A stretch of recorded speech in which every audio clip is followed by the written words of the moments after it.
మొట్టమొదటిగా దేవునికి స్తోత్రాలు. అలాగే మరి గౌరవనీయులు దైవజనులైన వారికి నాకు చెల్లించుకొని ఉన్నాను. అలా ఎప్పుడు వచ్చిన మీ అందరికీ కూడా నా యొక్క కృతజ్ఞతలు హృదయపూర్వకంగా తెలియజేసుకొని ఉన్నాను. అదే సమయంలో మీకు అందరికీ కూడా ఈస్టర్ శుభాకాంక్షలు తెలియజేసుకొని ఉన్నాను.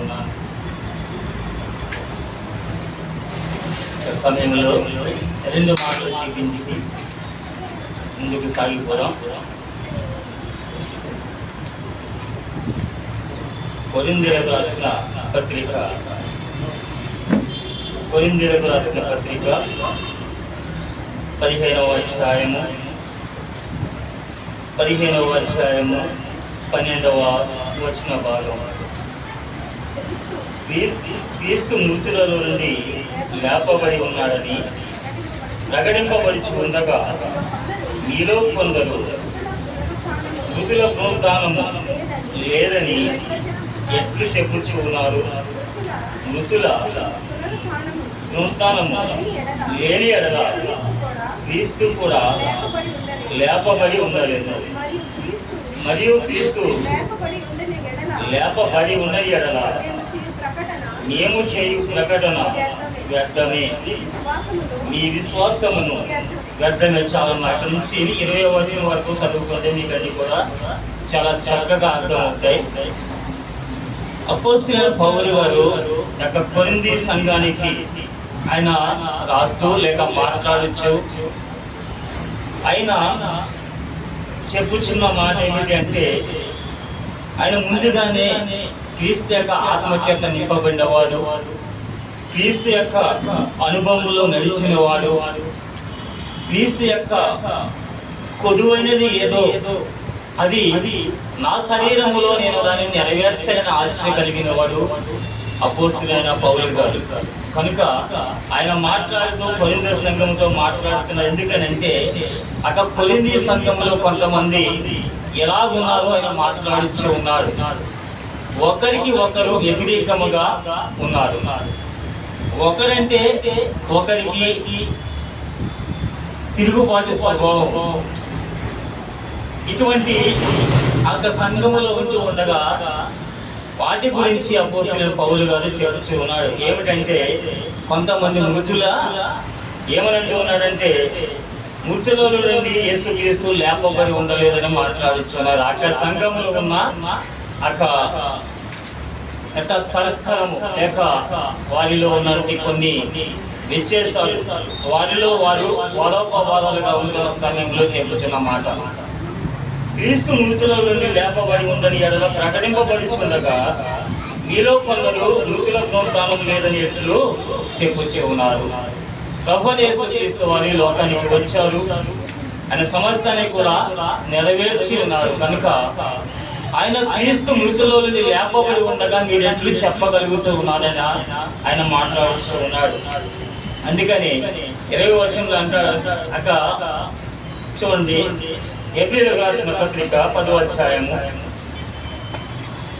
హెబ్రీయులకు రాసిన పత్రిక 10వ అధ్యాయము మొట్టమొదటి నుంచి కొన్ని మాటలు చూసినట్లయితే, ధర్మశాస్త్రము రాబోచున్న మేలులు ఛాయగలదే కానీ ఆ వస్తువుల నిజ స్వరూపము గలది కాదు. కనుక ఆ యాజకులు ఏటేటా ఎడతెగకుండా అర్పించి ఒకటే విధమైన బలులు వాటిని తెచ్చి వారికి ఎన్నడూ సంపూర్ణ శుద్ధి కలుగ చేయ నేరవు. అలాగూ చేయగలిగిన ఎడల సేవించి వారు ఒక్కసారి శుద్ధపరచబడిన తరువాత వారి మనస్సాక్షికి పాప జ్ఞప్తి ఇకను ఉండదు కనుక వాటిని అర్పించుట మానుదురు కదా. అయితే బలులు అర్పించుట చేత ఏటా పాపము జ్ఞాపకమునకు వచ్చి ఉన్నది. అక్కడ ప్రార్థన నిబంధన గ్రంథంలో వారు చేయించిన దాన్ని బట్టి మాట్లాడుతూ ఉన్నారు. అక్కడ అపోస్తలుడైన పౌలు గారే చెప్తున్న మాట ఏమిటంటే, వీరందరూ కూడా బలులు తెచ్చి అర్పిస్తూ ఉన్నారు కదా, వారు అర్పించిన బలుల ద్వారా వారికి పరిశుద్ధముగా ఉండాలి. ఒక్కసారి అర్పించిన బలి ద్వారా వారికి ఏమి కలగాలంటే అక్కడ పాప విముక్తి కలగాలి. పాపములో ఉండి వారు రక్షింపబడాలి. కానీ అలాగ జరగటం లేదని అపోస్తలుడైన పౌలు గారు మాట్లాడుతూ ఉన్నారు. ఎందుకంటే అలాగూ చేయగలిగిన ఎడల సేవించి వారు ఒక్కసారి శుభ్రపరచబడిన తర్వాత వారి మనస్సాక్షికి పాప జ్ఞాపకను ఉండదు. వారు చేసిన పాపము జ్ఞాపకానికి రాకూడదు.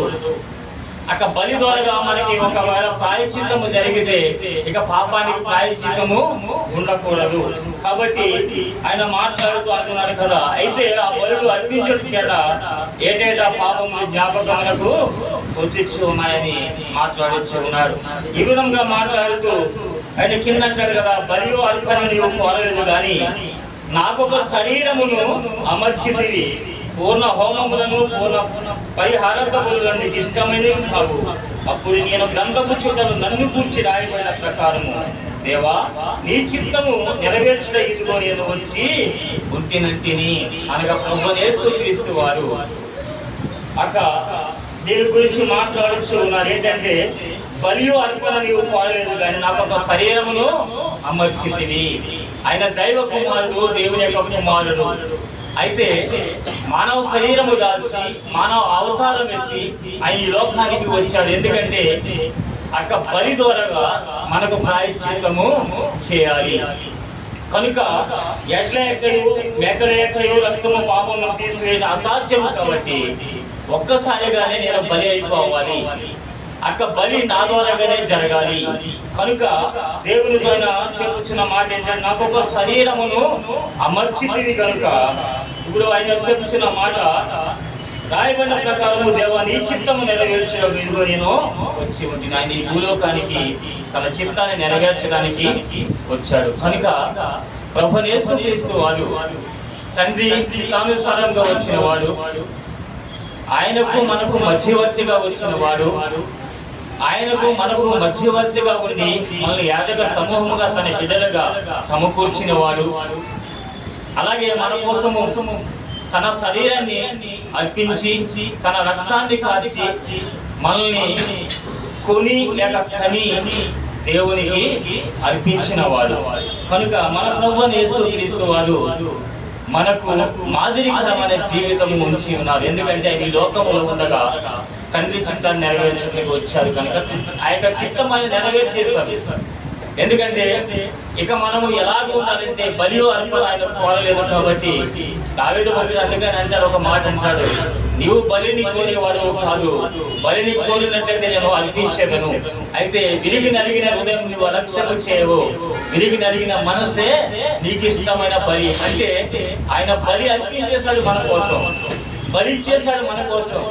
ఇప్పుడు మనం ఎలా ఉండాలంటే ఆయన చూపిన మాదిరి ప్రకారము మనము బలిగా అర్పణగా ఉండిపోవాలి. అంటే మన ప్రార్థన లేక మన జీవితం ఎలా ఉండాలి అంటే ఒక బలిగా మనమే ఉండిపోవాలి. అది ఆయన కోరుకుంటూ ఉన్నాడు. ఎందుకంటే నేను బలి అర్పించేస్తాను, నేను మీకు మాదిరికరంగా చూపించాను అని మాట్లాడిచ్చి ఉన్నారు. ఎందుకంటే ఆయన శిష్యులు అంటూ ఉంటారు కదా, తర్వాత వచనాలు మీకు కనబడతాయి. అదే కొరింథీయులకు రాసిన పత్రికలో ఆయన అంటూ ఉంటారు కదా, మేము దీనికి సాక్షులము. దేనికి సాక్షులం అంటే పునరుద్ధానికి సాక్షులము, యేసు చనిపోయిన దానికి మేము సాక్షులము. ప్రభువైన యేసుక్రీస్తు వారు పేతురు గారికి ఒక తాళపు చెవి ఇచ్చారు. ఏమిటంటే అది పాతాళపు యొక్క అధికారము కలిగిన తాళపు చెవి. అక్కడ తాళపు చెవి తీసుకున్న పేతురు గారు ఏమి చేశారంటే యేసుక్రీస్తు వారు చనిపోయిన తర్వాత వారు చెల్లాచెల్లి వెనక్కి వెళ్ళిపోయారు, దిగజారిపోయారు, ప్రేమలో చల్లార్చబడ్డారు. అందుకని 40 దినాలు ఉపవాసం వారి యొక్క ప్రభువైన యేసుక్రీస్తు వారి ఈ లోకములో వారిని బలపరిచారు. అక్కడ పేతురుతో మాట్లాడుతున్న పేతురు, నిన్ను తాళపు చెవులు ఇస్తే నువ్వు వెనక్కి ఎలా పారిపోయావు, తిరిగి అదే విధిలోకి వెళ్ళిపోయారు. కనుక ఆయన వారిని బలపరిచారు. అందుకనే వారు మాట్లాడుతున్నారు, మేము దీనికి సాక్షులము. వారే కాదు, అపోస్తలుడైన పౌలు గారు కూడా అంటారు, నేను కడపటి వాడను, నేను కడపటి సాక్షిని మాట్లాడించి ఉన్నాడు. అపోస్తలుడైన పౌలు గారు దేవుని నేను చూచాలని మాట్లాడించి ఉన్నాడు. ఆయన నాతో మాట్లాడడం మాట్లాడించి ఉన్నాడు. అంటే అంతగా ఆయన దేవునిలో తను తాను మరి తగ్గించుకొని తన కార్యాన్ని నెరవేర్చారు.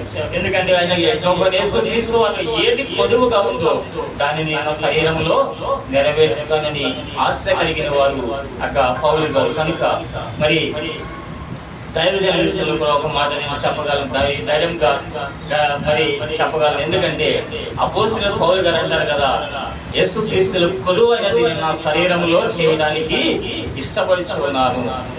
ఏదైనా ఒక యేసుక్రీస్తు యొక్క శరీరంలో కొలువైనది ఉంటే తన సేవకుల ద్వారాగా వారు ఆయన నెరవేర్చుకుంటారు. నేను ధైర్యంగా పాస్టర్ గారి విషయంలో నేను మాట చెప్పగలను. ఎందుకంటే ఒకవేళ యేసుక్రీస్తు కొలువైనది ఏదో అది తన శరీరంలో నుంచి యేసుక్రీస్తు వారి యొక్క తండ్రి అనే దేవుడు ఒక పరీక్ష పెట్టి దానిలో ఆయనను నగ్గించుకున్నాడు.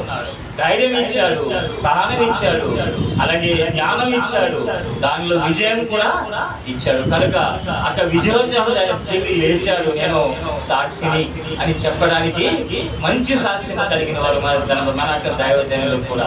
యేసుక్రీస్తు వారు ఏ విధంగా అయితే సాక్షిగా ఉన్నారో మనకి, అలాగే మన సంఘ కాపరి గారు కూడా ఒక సాక్ష్యంగా కనబడిచి ఉన్నారు. కనుక మరి మాటలు నేను ముగిస్తూ ఉన్నాను. ఎందుకంటే చెప్పాలంటే చాలా చెప్పవచ్చు, కానీ దేవుని యొక్క మరి యొక్క చిన్న మాటలు దేవుడు దిగించి ఆశీర్వదించును గాక. ఆమేన్.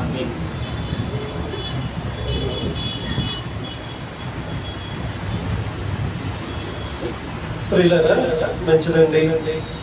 ప్రియుల రాజు గారు కూడా చక్కని మాటలు పునరుద్ధానం గురించి పంచుకున్నారు.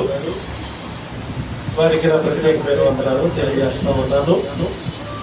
ప్రియులారా, పునరుద్ధాన దినం దేవుని